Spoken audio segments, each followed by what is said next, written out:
Welcome back to BIS 5 News, committed to bringing you the best news, no matter how far. On today's episode of When in the World Are They?, we follow Miss Hunter as she uses our special buttons in the elevator to travel back in time.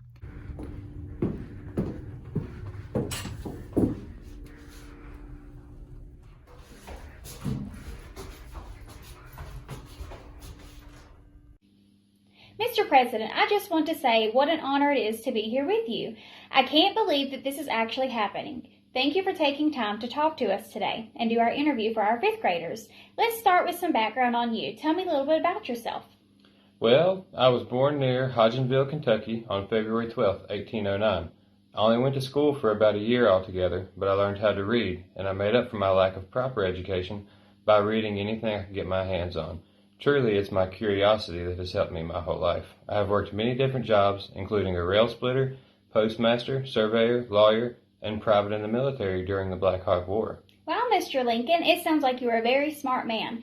Tell us about how you got your nickname. Oh, well, people who knew me started calling me Honest Abe. I guess it's because I pride myself on being truthful. After a while, the name just stuck. It sounds like you have some truly great qualities. If you wouldn't mind, tell us what made you run for president. Well, I served 8 years in the Illinois legislature before becoming a U.S. congressman. I decided then that I wanted to make a change, so I made a plan and I ran for president. Soon, you're going to be able to put that plan into action. How does it feel to know that you are about to become the president of the United States? Well, I'm very excited. I know some people don't like me because of my views on slavery, but I just want everyone to be treated equal. I know it isn't going to be easy, and it might take a while, but hopefully with persistence and determination, we can abolish slavery everywhere in the United States. Well, we know that the northern states share your same feelings about abolishing slavery, but 7 southern states left the Union just after your election in November, before you even taken the office. What are your feelings about this?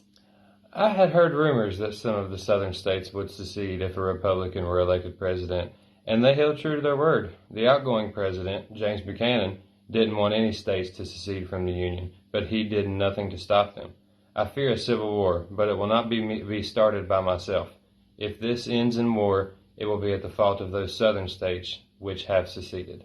Thank you so much, Mr. President. We greatly appreciate you meeting with us today and the interview for our 5th graders. Oh, it's been my pleasure. There's nothing better than young folks wanting to learn about their country. Children are our future, you know. And there you have it, folks. You heard it first here at BIS 5 News, committed to bringing you the best news stories no matter how far. Wow, how nice of Mr. Lincoln to sit down with Miss Hunter and give us that interview. Now that you know a little bit more about who Abraham Lincoln is, I'm here to tell you about the election of 1860, where Abraham Lincoln became President Lincoln. Much like it is today, our nation was extremely divided in 1860. But in the North, most voters wanted slavery to be limited or outlawed. But in the South, most voters wanted slavery to be protected or even expanded.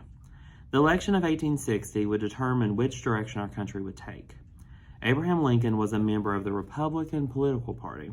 The Republican Party wanted to limit slavery or keep it where it was already legal, but not let it expand to any other states. The Democratic Party was pro-slavery, which meant that they wanted to keep slavery. On November 6, 1860, Abraham Lincoln was elected president.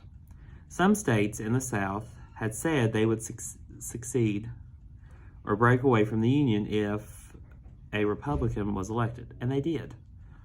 Before Lincoln even took office as president, 7 states seceded from the Union.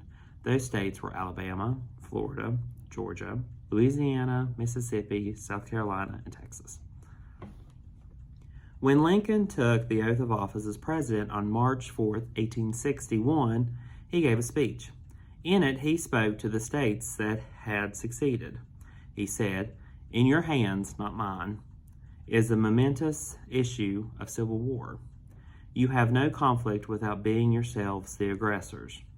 Now log into Schoology and learn even more about this topic." See you guys later.